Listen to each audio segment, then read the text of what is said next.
Hello, everyone. We'll get started in just a moment. We're all gathering here. I see the number of participants going up. Looks like we're going to have a very nice audience today. Welcome to all. And I guess we'll get started. We'll wait for the number of participants to stabilize or slow down. Wow, we have very good attendance here. Hey everyone, good morning, good evening, depending on where you're joining us from. Yes, hello as well, and good evening, good day. I'm actually here in New England, in the U.S., and it's a very nice day out here. We don't have very many nice days out here, and today is one of them. Hello, everyone. Good day. Joining in from Mumbai, and I think for all of those who are joining in from Mumbai, thank you so much, despite the heavy rainfall due to the cyclone that you've taken up. If you're able to see me and hear me and Tom correctly, just put a hi in the chat box. Yes. Okay. Great. Thank you. Thank you so much, everybody. So quickly running through the rules of the session, and post which I'll let Tom take over. So for any questions that you have, please post it in the Q&A box. And if for whatever reason the audio or video gets disconnected, please put it in the chat box. For the first 30 minutes, we'll have Tom discussing about global careers in data science. And after that, we open the floor for questions and answers from all of you. Here's a quick poll question for all of you to help Tom navigate his session a little better. So help us know your work experience and help us understand the outcomes that you're expecting from this session today. Are you able to see the poll? Thank you. Looks like we've got some responses. Most of the work experience is 2 years or less. Right. I think we'll just give another minute for everybody to vote in.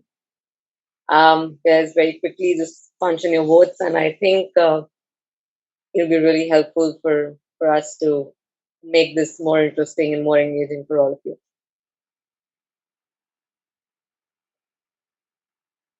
Cool. Very good. Okay, great. So, Tom, I think you have a better idea of what the mix is like today. Yes. So that's great. Most of my MBA students at Bryant are younger as well, have less work experience. We do have a question in the Q&A. Oh, hello, Nikhil. All right. So that is interesting. All right. So we'll plan accordingly. We still got a few more people voting. Actually, a couple more people attending. We've got almost 200 attendees here. Great. All right. So introducing to you Tom, who's executive in residence for data science programs at Bryant University, and here he is with his topic on global careers in data science. Over to you, Tom. Oh, thank you. It's a pleasure to be with everyone today. As I said, I'm here actually in Massachusetts, although I am executive in residence, as Vikas said, at Bryant University. And Bryant University is in Rhode Island, and I teach both the undergrads data science as well as in the MBA program. We have an MBA program which has a specialization in analytics, or concentration in analytics. So, and also work with people and help some of these young people get started in their career. So I am actually thrilled to be with you here today and talk about careers in analytics. The other thing I will say is that I have only been a professor for about 4 years or so. Prior to that, I actually headed up analytics advanced analytics for Fidelity Investments, actually also in Rhode Island. Headed up analytics for the institutional side. Fidelity is divided up into the brokerage side, the consumer side, and the institutional side of the business. And I headed up analytics for the institutional side. So I had a long career in analytics, which spanned a number of industries. I spent quite a bit of time in financial services because financial services is all about data and information. But I also worked in retail and travel and telecom and a whole host of different industries. And I will tell you that data science, being a data scientist doesn't mean you're, or a data analyst, doesn't mean you're restricted to one industry. You can work in any number of industries. And in fact, you'll likely work in lots of industries. I also spent time as a consultant for A.T. Kearney and for what was Price Waterhouse at the time. And I will tell you that was actually fascinating to work on lots of different industries and learn about lots of different industries. And I will tell you that most of those industries were solving the same problems. So let's talk a little bit about careers in data analysis. And I'm going to put those really into two different categories for you. Data science and business intelligence. And data science is really the more tactical of the two, and actually also the more technical, I suppose, of the two. Data science, it's about gathering raw data and using statistical techniques. So data scientists are very good at manipulating data. They're very good mathematicians. They study lots of data, lots of granular data. And when I say granular data, I mean quite detailed data, and lots of it. And they study historical data, so past and present data, and they analyze patterns in that data and trends. And they use that to make predictions using statistical tools. So it's all probabilistic, right? You're creating and assessing probabilities and making decisions based on probabilities. And in business, it's all about probabilities. You want to make the decision that's going to maximize the outcome based upon the probabilities of what's going to happen, right? And this could be data science is about predicting which customers are going to buy which products, which subscribers are interested in watching which programs, shows on Netflix, which products should I feed up to people? Very interesting and very important. Right? One of the things we know, and it's been published that Amazon, 30% of their retail revenue comes from recommended products. Right? You go there to buy something, and they recommend that you buy a product, and they get 30% of their revenue in that way. That's pretty amazing. That's a lot of revenue. So how important is it really to get that right? And it's very tactical at that level. Business intelligence is a little bit different.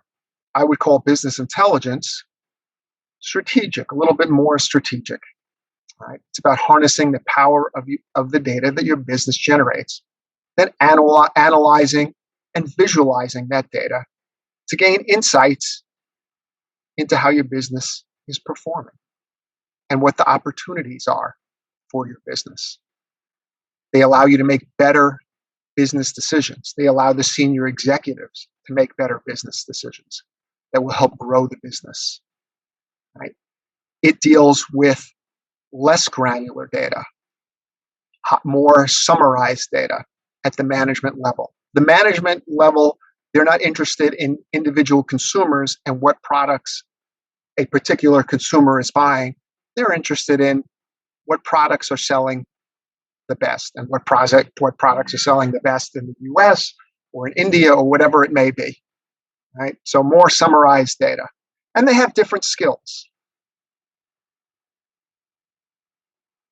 Right? So let's talk a little bit about being a business intelligence analyst. And I will tell you that a lot of the people that I teach, both in the MBA program and in undergraduate program, do turn out to be business intelligence analysts.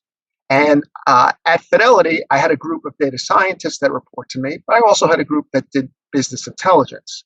There was supposed to be a centralized business intelligence group, but in fact, business intelligence is so important that there were other groups within the company that needed business intelligence, and they actually formed their own groups and were doing business intelligent things. Like the sales team needed data, and they had a team. Finance had a team, right? But we were supposed to service management with reporting.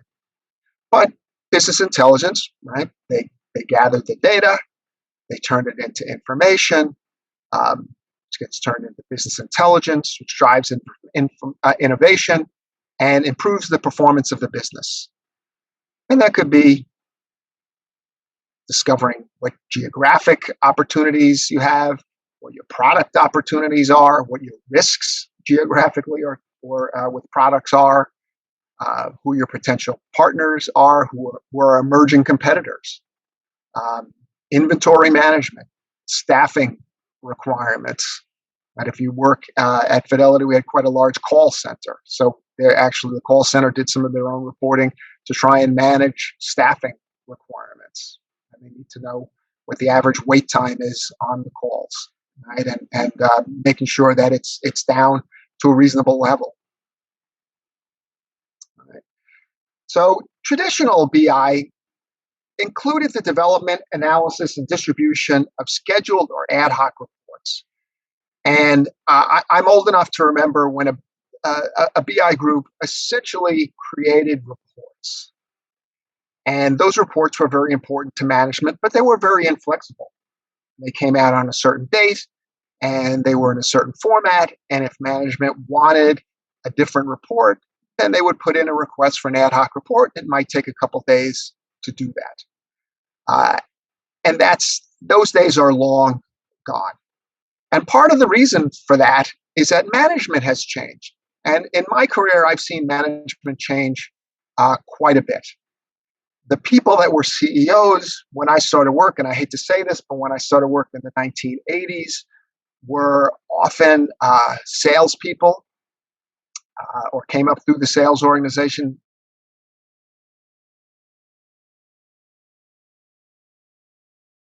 And deal makers. That's not the profile of the CEO these days. CEOs these days, they love data, and they need data, and they can't get enough data. And I always tell my students, one of the things I say, if you want to really understand the 80s and what was going on in the 80s, it was a very interesting time. It was a time of mergers and deal making. And it was reflected in the movies of the time, movies like Wall Street and Working Girl and so forth, cutting costs. And the key buzzword was synergy at the time. And now, starting actually in the 90s, I suppose, during the dot-com bubble, but continuing through, now it's all about growth.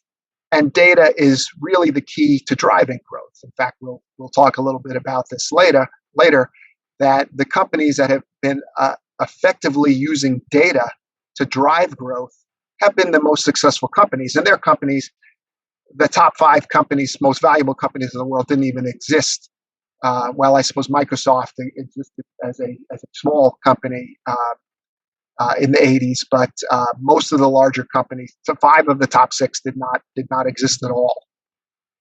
All right. So as I said, we have a new profile for senior executives. They love data. And as a result of that, business intelligence has actually increased its value and its profile. I could say the same for data science as well. Business intelligence and data science people were very much viewed as backroom guys. And I can tell you back in the 80s and even early 90s, we were viewed as necessary, but nobody invited us to the boardroom. It's totally different. People who deal with data now are the superstars of the business. And the senior executives view these people as very, very important. And because of that, they need more tools. And senior executives need more access to data. So now you have dashboards, right? Nobody really gets, inflexible reports emailed to them, or in the very old days, sent to them in paper. Right? They have a self-service BI dashboard That includes things like data visualization. And of course, everybody's mobile, so they need mobile applications. And of course, timeliness. First person to react to data wins. So you need real-time monitoring and anomaly identification. So what is the profile of the business intelligence analyst, right, relative to, say, the data scientist? Well, I would say many people begin their career in BI. You have to be able to interpret your results in the context of what's happening at the company and in the industry. Many MBAs start out as business intelligence analysts.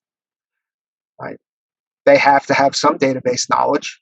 So the BI professional is not an IT professional. You're really a business person, but you're the bridge between the data and the business people.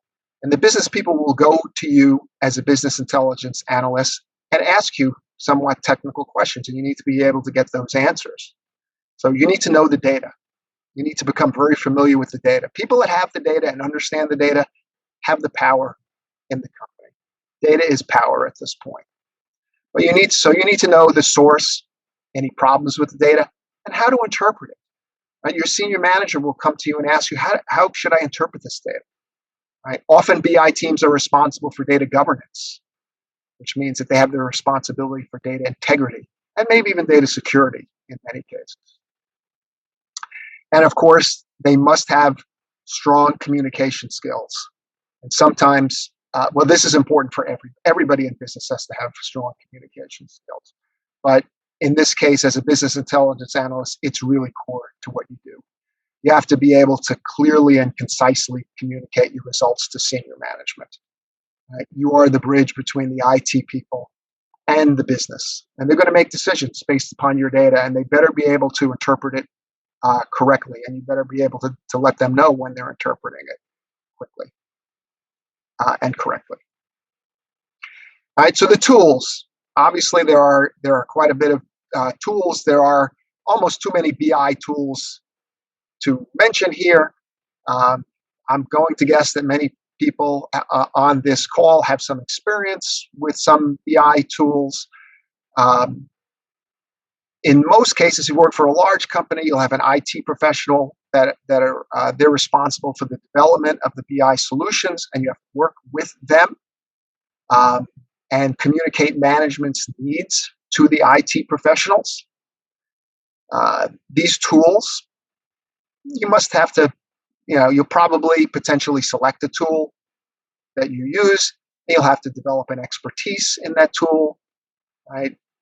Some of these tools are not all that hard to learn. And here's a listing, just a few of the more popular tools.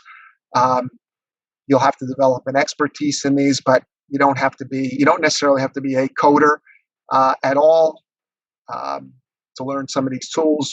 We teach our students, almost everybody that goes through the business school at Bryant learns Tableau, but certainly there are many other tools out there.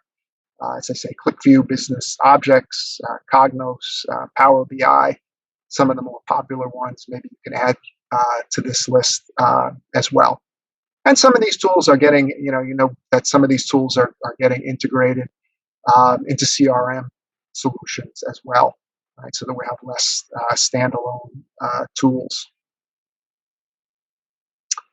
All right. So as I said before, I did allude to the fact that many companies have centralized BI teams, but it's more likely that large companies have several teams supporting different organizations that are doing either BI or BI type things. Finance, sales, marketing, customer service, inventory management, manufacturing and production. And if you're going to do BI in one of these areas, you'll have to develop an expertise in that area, and you will just by looking at the data. I can tell you that the people that look at the data know more about the company than almost anybody. So, and of course, if you go in the first time, you will not have that expertise, but you will develop that expertise. All right. Data science is a little bit different. You will have to have more coding skills, be a better coder there. More mathematics. I would say if you're going to be a true data scientist, you need to know calculus and linear algebra and lots of statistical tools, but you also need to know programming. Python is a dominant machine learning language at this point. R is another. Those are two open source tools. But SAS is still popular, although a fairly expensive tool. And there are a number of others out there. And as I say, you'll interact more frequently with raw data, and you'll have to manipulate that data prior to analysis. Depending upon the sophistication of the company, it's likely the data scientist is responsible for creating their own data sets for doing the analysis and maybe cleaning the data, trying to uncover errors, outliers, and really getting a good clean data set. It's the garbage in, garbage out. And my students get data sets. They have to discover errors and outliers and make decisions about what they're going to do about them. And actually, there's quite a bit of judgment in that.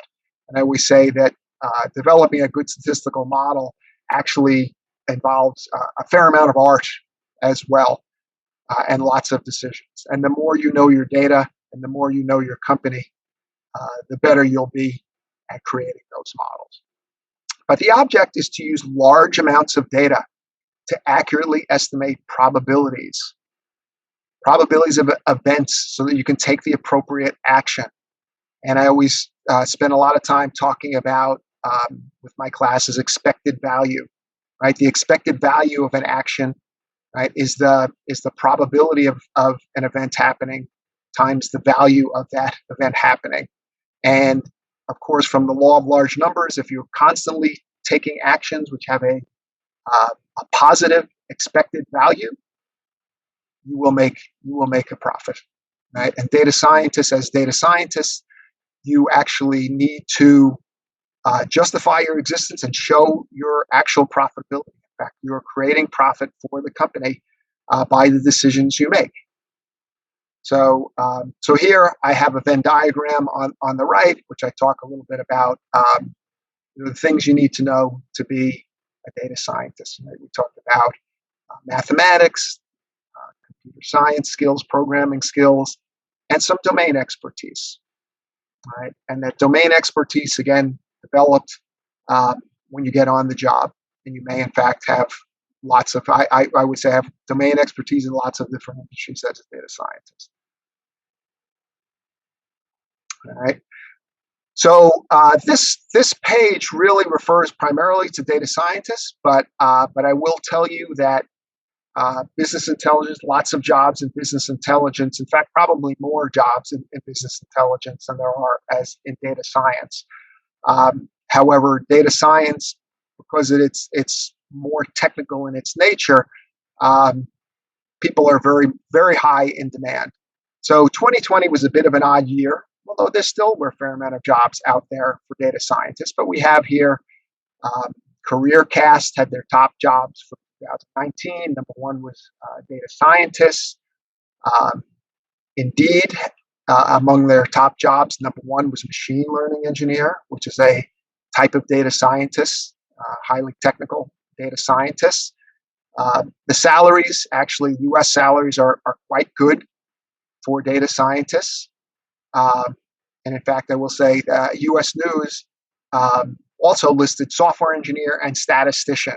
And statistician is a type of data scientist as well. In fact, there are a number of different titles that are used for data scientists. In fact, I started my career, I was called a statistician.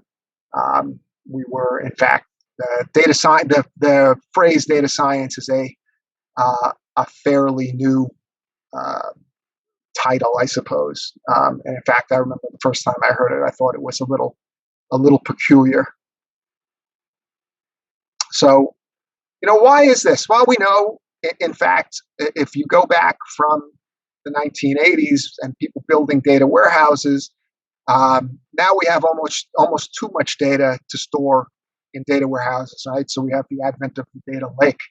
The the world is really awash in data. Right? And this is a bit of an outdated statistic, but I think it's proven to be true. 2.5 quintillion bytes of data are created every day. And yes, the pace has been accelerating and driven apart by advancements in IoT, or the Internet of Things. Right? Everything is connected to the Internet at this point. And you can get information as a consumer. You can start to get information on your phone. Right? You could see who rang your doorbell from your phone. So the Internet of Things, and in fact, the Internet of Things is growing, and more things are being connected to the Internet. Certainly, if you're in manufacturing, you're well acquainted with the Internet of Things. But most data being generated is unstructured data. And I don't want to overemphasize unstructured data. In reality, it's only the most sophisticated companies that are dealing with unstructured data. We have a partner at Bryant University that's an insurance company, which is a very, very sophisticated company that is dealing with photographic data, trying to look at photographs of automobile accidents and trying to price out the damage or look for fraud based upon the photograph. So very interesting stuff there. And at Fidelity, we did quite a bit with voice data in the call center. Lots of other companies are still dealing with structured data. Right? So in fact, we have companies that are dealing with both, because there's just enormous volumes of data, and it's coming from multiple places within the company. So it has to be standardized, has to be structured for analysis, and it can be very, very difficult. So the companies, though, that can get their hands around this data and analyze this data and react to probable outcomes, they have an enormous advantage over their competitors. All the best companies, all the companies that are going to win, are the companies that are using data, and using data the best. All right. It's safe to say that every industry employs data scientists as well as business intelligence analysts. As I say, not just e-commerce companies, which are actually in the news. But I will say that actually here in the Boston area, we have lots of jobs in financial services and banking, and in healthcare, both. Many jobs. So at Fidelity and many other financial services companies, sales and marketing, and lots of data scientists and business intelligence people still support traditional sales and marketing activities. But of course, you have credit scoring, which was in fact, I would say, one of the original data science applications. At Fidelity, we had a team charged with looking at fraud and money laundering. If you are a financial services company and you don't pick up on money laundering, even if it's unintentional, you face enormous fines. Investment risk mitigation. Of course, healthcare has a fraud issue, lots of research issues, and in fact, lots of biologists are quite good at data scientists. But disease detection, drug treatment and effectiveness, many other applications. Energy usage forecasting, manufacturing process optimization, supply chain forecasting, and human resources or people analytics. Right? I talk to the guys at Wharton, and they tell me that the interview is a useless way to try and figure out whether or not you're hiring the right people, that it should all be done on data. And of course, for those in the U.S., or to mention another movie, but the Brad Pitt movie Moneyball actually is a people analytics book, right? Are you hiring the right people? In this case, it was for baseball, for those not familiar with this. So sports analytics is exploding. Every professional sports team has a data scientist analyzing the data. And the movie Moneyball was about really the Oakland Athletics, the first team to actually do that. But it's HR analytics. Am I hiring the right people? Are the people that I can hire that are underpaid? Am I measuring the right things that are associated with winning? Right. So very, very important.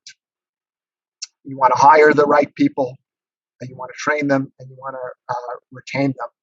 And HR analytics extremely important. big area for research for some of my friends at the Wharton School.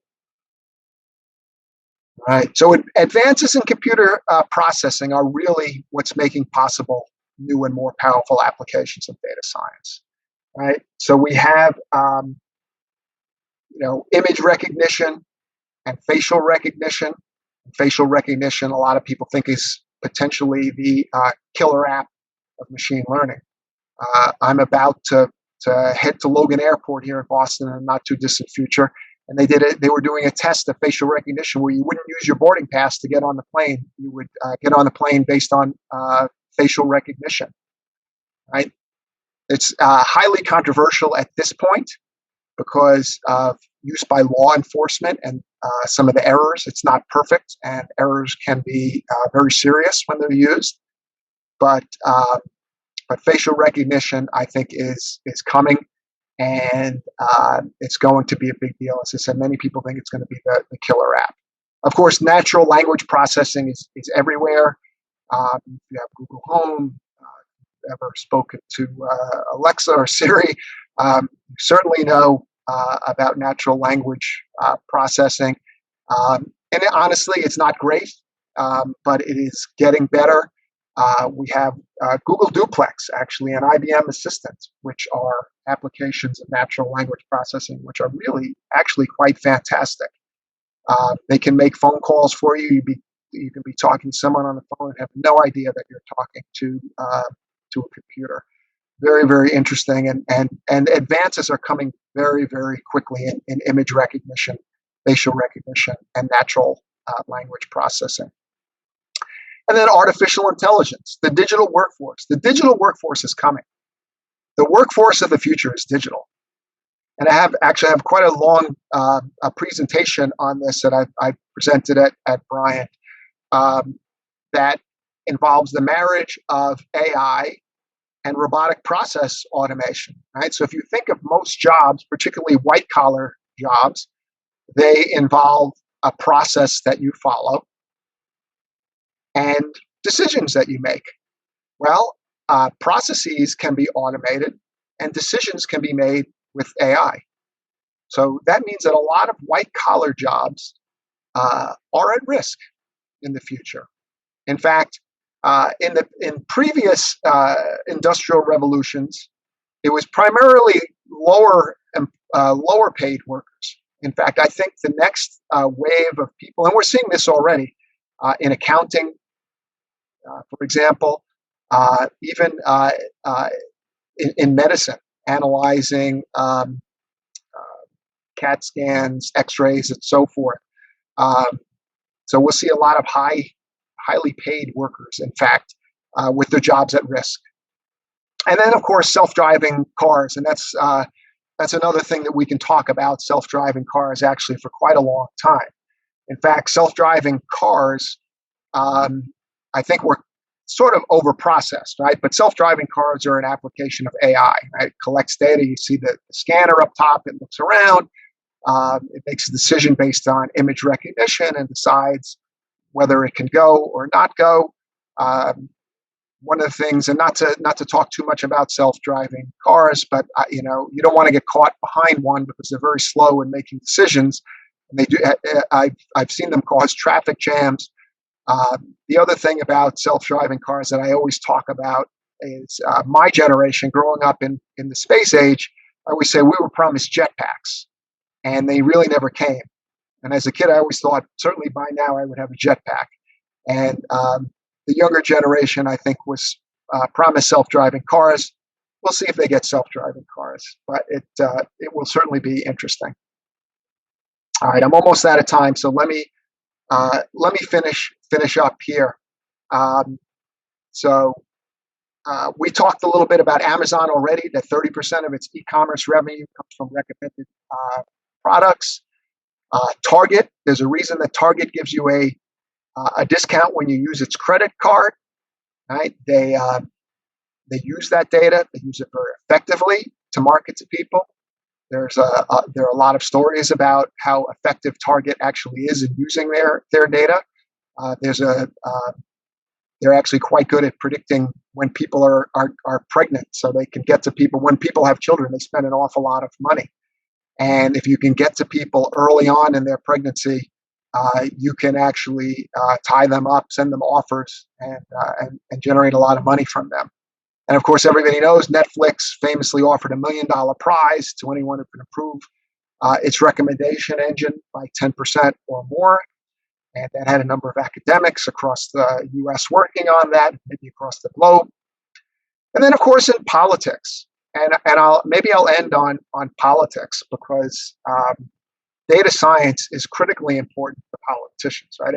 Nate Silver has become a bit of a rock star because of his accurate predictions. And of course, we have Cambridge Analytica, and I don't have time really to get into the Cambridge Analytica scandal, but I would encourage anybody who is interested to look that up. But they misused Facebook data to influence the 2016 presidential election in the U.S. And then lastly, I'll end it by talking about President Obama, who thanked his data scientists, who have also kind of become rock stars. All right, but at this point, if you're going to run for office in the U.S. or almost anywhere else, what politicians do, if you're going to run for a national office, the first people you call are your data scientists, right? And President Obama did that as well. Right? President Obama, deciding to run for president, called in his data scientists, and he said, "Is it possible? Is it even possible? Can I do this? Can I win?" They studied the data. They told him he could, and the rest is history. All right. So I think I'm going to leave it at this. I'm out of. I think I've used up all my time and maybe a minute or two more, but I think we have time. Mira, I'll turn it over to you, and then we have time for some questions. Absolutely. Thank you, Tom, for making this so informative. I think we ran over quite a few options for all those who are attending the session, and brilliant examples from sports, and I think so many inspirations from movies as well. So yeah, thank you, Tom, for making it more interesting for folks who are attending. All right, everybody, this was Tom, and we'll open the floor for questions and answers. In the meantime, Tom, you can just go through the Q&A box to figure out if there's something interesting. And so we at upGrad do definitely believe that learning is an ongoing process and a never-ending process. And what better to learn with people from across the world through this online medium. So at upGrad, we offer courses across data science, machine learning, software development, MBA, and so many other different programs from the top universities across the globe. And we have it in the format of a blended learning format, which is a self-paced recorded sessions. And on the weekends, we've got live sessions with experts like Tom, who make it really so much more interesting and engaging from you and bring the industry relevance for programs, which is usually missing in most of our formal education. upGrad currently has paid learners from 85 plus countries. So you get a great opportunity to network with peers from so many other parts of the world. And we have 360-degree career assistance as well, where we help prepare you for the new opportunities that lie ahead of you after you complete our programs. So that's what I had to speak, and let's pick up questions. If you have any more questions on what upGrad is, what are the programs, please visit upgrad.com, our website, or write to us at admissions@upgrad.com to know more about them. Let's move to the questions. Tom, yes, I'm happy to. Many good questions here. I have 24 open questions here, and I'll try to get to all of them. Some of them I think I can answer kind of quickly. Does automation make data scientists unemployed? No. In fact, it means that you will be employed forever. and make good money, because automation, what you're really talking about is machine learning, right? So that's the issue, is that data scientists becoming machine learning experts. And machine learning and tuning and developing machine learning applications in a decade is going to make the data scientist the critical person. There are a number of, I have a long list and a separate presentation about jobs that are at risk, like, obviously, truck drivers, are really, if we're going to go to self-driving cars, truck drivers are out, but even, doctors and accountants and so forth. I would say the safest job you could possibly have is data scientist. It's growing, and we're not even scratching the surface of applications of machine learning at this point, and that's why there's such a demand, and the salaries are quite good. Great. I think So, Garrett is interesting, Tom. Yeah, the question about an MBA in with a specialist in specialization in analysis or BI, as opposed to it depends on what you want to do. That's Yeah. They're both good degrees. I'm not really sure.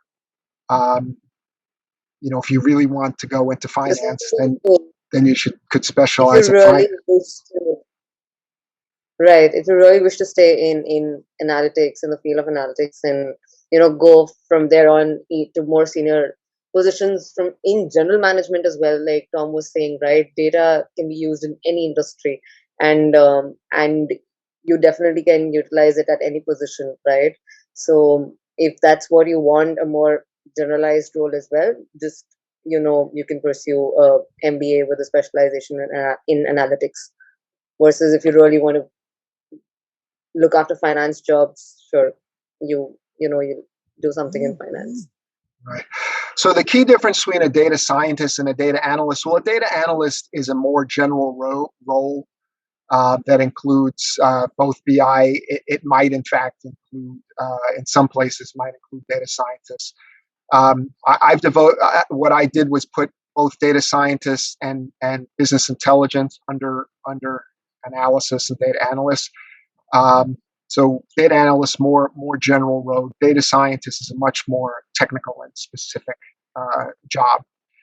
So speech recognition, actually, I touched on, but I didn't have time to get in too much to natural language processing. I think I might have even abbreviated it as NLP. So I'm sorry for that in the presentation. But speech recognition comes under the umbrella of natural language processing, which is actually one of the most important areas of data science. So yes, it's about analyzing. You can analyze numbers. You can analyze speech. It's data. You analyze data. Speech is data. Pictures are data. Video is data. It's unstructured data. Data scientists would analyze that.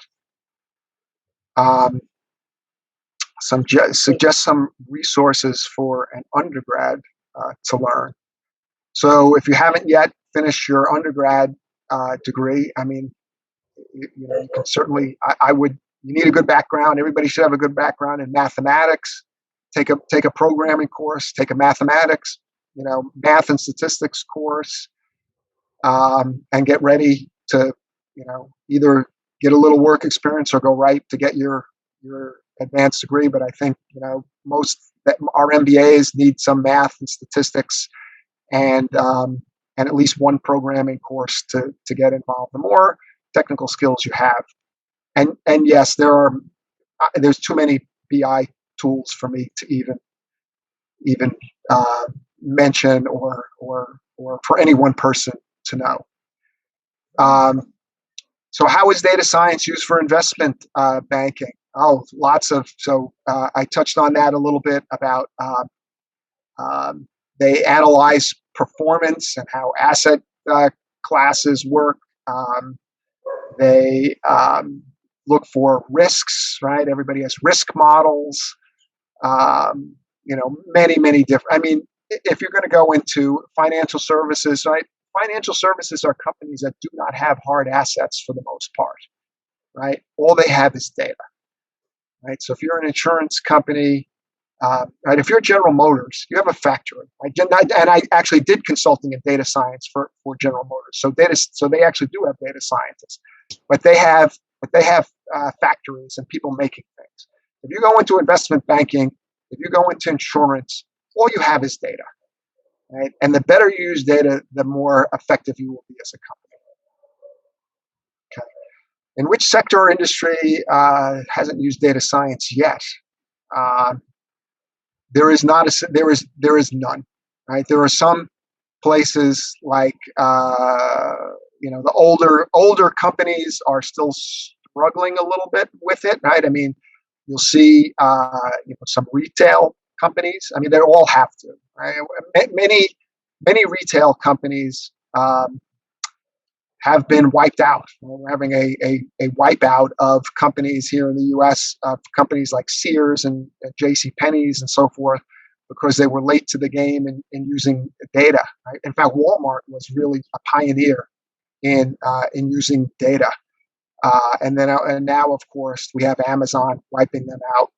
The problem with retail in many respects is that they tend to be very low margin industries. They operate on a shoestring, and a lot of them haven't invested in their future technologies, and as a result, they've gotten left behind. So, but that's in the process of happening. Any good company, if you don't use data, has become.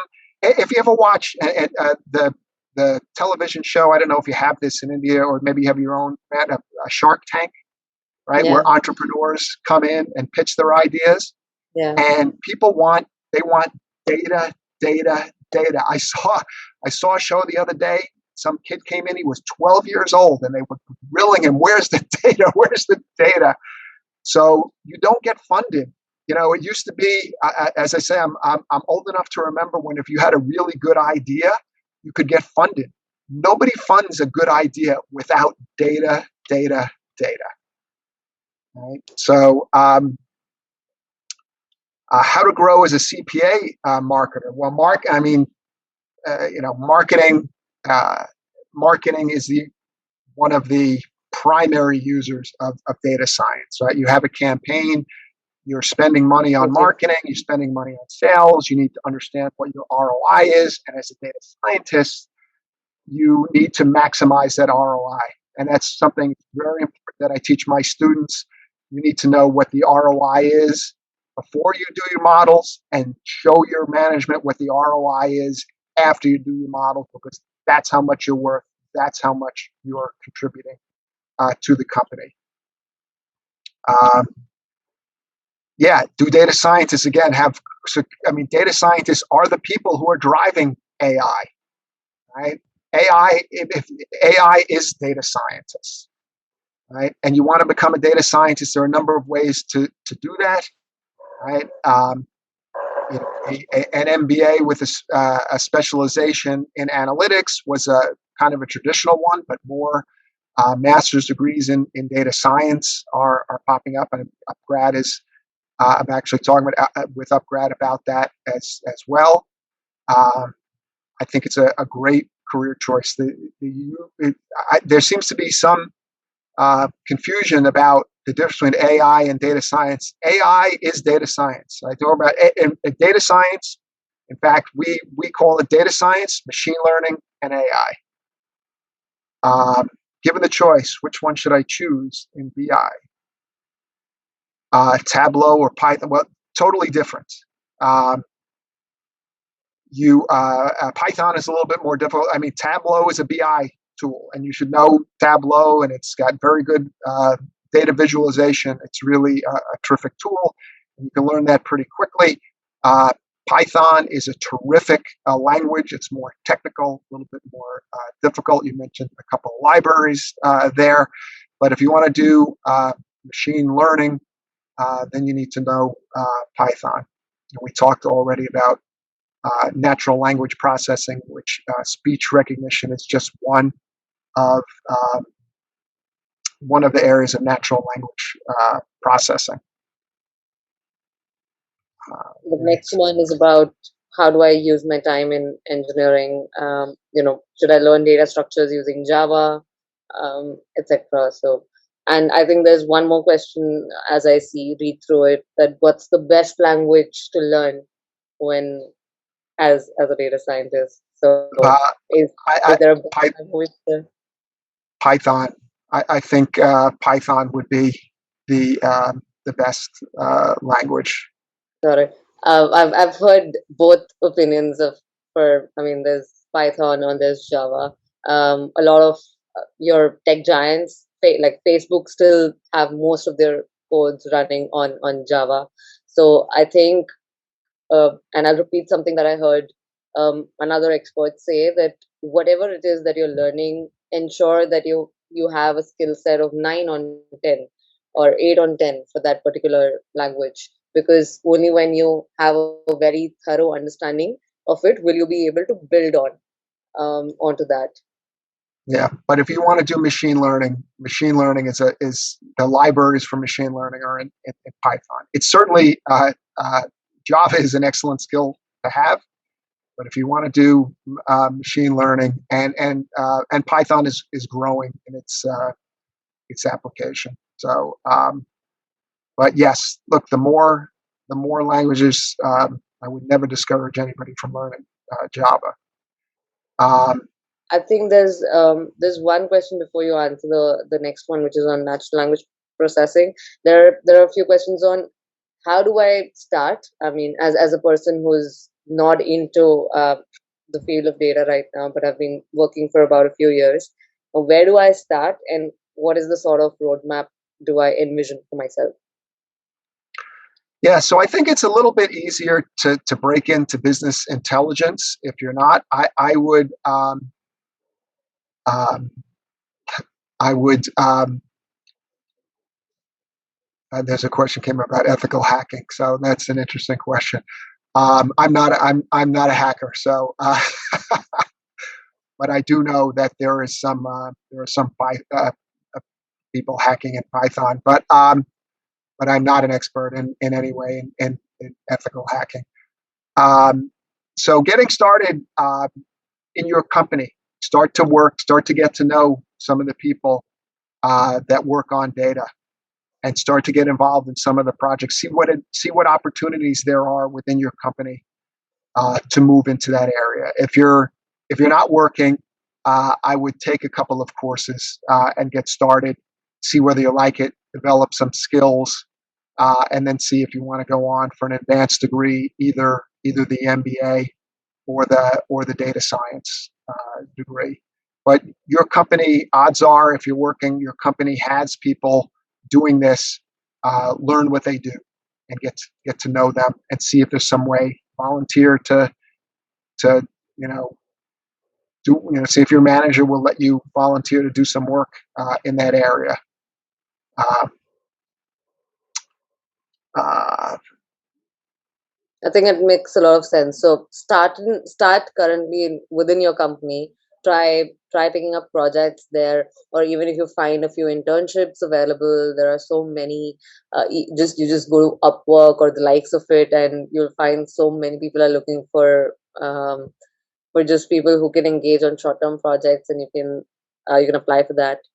Or you can start a course with something like an upgrad where you have all the foundations laid in for you.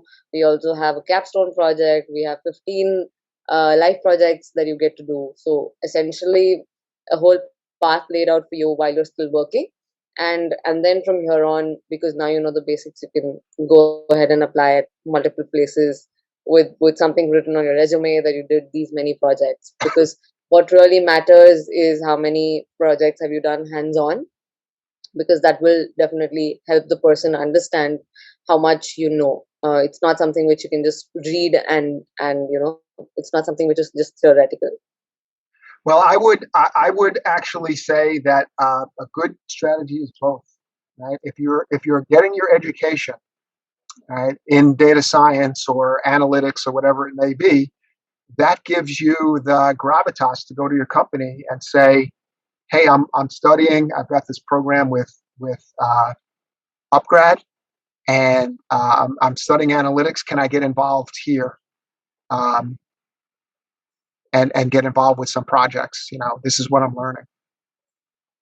All right. So the role of natural language processing. So there are lots of roles of natural language processing. Right. So there's automation of phone calls, right? Automated call centers. I mean, everybody knows about their home devices. There's the digital assistants, um, all kinds of information. I mean, natural language processing. As I said, language is just data, just like pictures are data. With advanced jobs will be a risk. Yeah. The key there is data. That's what we're talking about. We're trying to talk about the jobs that are growing, that are not declining. Become a more technical user of data. Understand analysis. I will. The other thing is, I will tell you, you don't need to be a data scientist necessarily, but if you study finance or marketing, whatever it may be, you better understand how data science is used, right? In fact, at Bryant, we have a second concentration in data science, and I teach those people. It's just 4 classes, and I get people who are marketing, finance, accounting, supply chain management. Everybody must understand data scientists, because no matter what you do, even if you're just a marketing manager, the people whose jobs are most at risk in the next downturn are the people who are not good with data. Okay. Some of the fields of data science that are not affected by AI, none.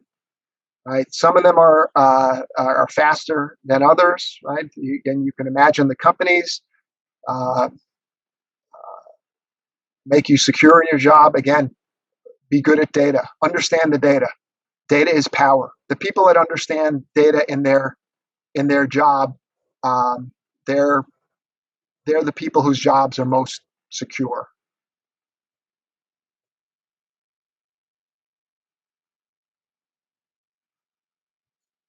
Sexiest job of the 21st century. That was only. Yeah, so that was Harvard Business Review. That was actually one of my colleagues over at Babson who called data science the sexiest job of the 21st century. Tom Davenport. The sexiest job of the 21st century will last for only 25 years. I have no idea where that came from. I would love to see that. But data science, artificial intelligence, it's evolving, right? So people who are doing ad hoc analysis, maybe that's what that refers to.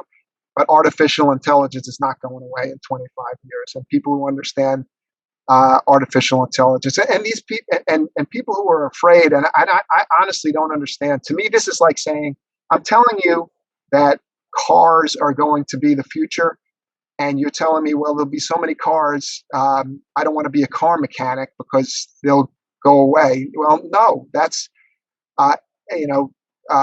machine learning and AI needs to be tuned and adjusted, and learning and new data needs to be fed in, and it needs to be measured.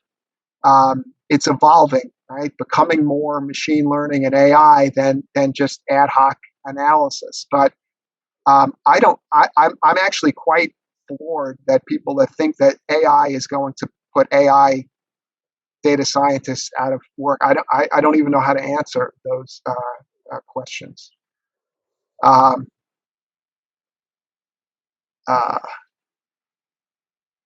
It's a test starting 7-month data science course. I think we've just got about 1 more minute left. Yeah. Should we pick up something which is interesting? I think there's one. What is the benefit of business intelligence in startups or getting a good position in your management career? You can definitely leverage it at so many levels, right from entry level, mid level, senior level, because all decisions in management positions, be it startups or be it MNCs, are taken on the basis of data. It's not, you get a hunch about something and you go ahead and take a decision, but you always rely on data. So doing plus courses on data will definitely help you. Just like we talked about, for Shark Tank, right? I mean, that's the startup. You need the data. Absolutely. No, there is no such thing as machine learning that you just do once and walk away from it for the rest of your life and never tune it. I'm sorry, it doesn't exist. It never will. It never will exist. I think there were a few more questions which were about people's backgrounds not being an engineering background, and is that a lower chance of getting hired in big tech companies? What really matters is, and Tom, you can validate, what really matters here is your experience in the field, and not really so much of your educational background. But definitely that's a plus. It makes a lot more sense if you have a strong background in mathematics, like engineering, to be able to make the crack more easily. But there's no hard and fast rule that you can't get into these firms without having an engineering degree. Yes, that's absolutely true. As there are some data scientists that are very technical, and there are some data scientists that are very business oriented. There are quite a few good data scientists that have business degrees, and their job is. And then you have people that are very engineering. In fact, I know at Columbia, where I've taught, the data science is actually part of the engineering school, right? And at Bryant, it's actually part of the business school, and it's a little bit different approach. And I think we turn out people that are just as successful, but they have a little bit different profile. And they're more business oriented, whereas the Columbia people are very mathematical and very smart, but they don't have the domain experience. They don't present as well, but they really, they understand the fundamentals very, very well. Can I start a career in data science without having any technical background? No, you need to get some technical education to get started, at least as a data scientist. Data science is a field. Data mining is just a specific thing. That's just mining data, looking for. Yeah. That's an activity. Linear algebra. If you're going to be a machine learning engineer, you need linear algebra. I mean, if you're because so much of machine learning is actually linear algebra and very, very mathematical. But if you're going to be a sort of business intelligence person or a consumer of data scientists, then you probably don't. But I would actually recommend calculus and data science and linear algebra and a programming course for people who are undergrads.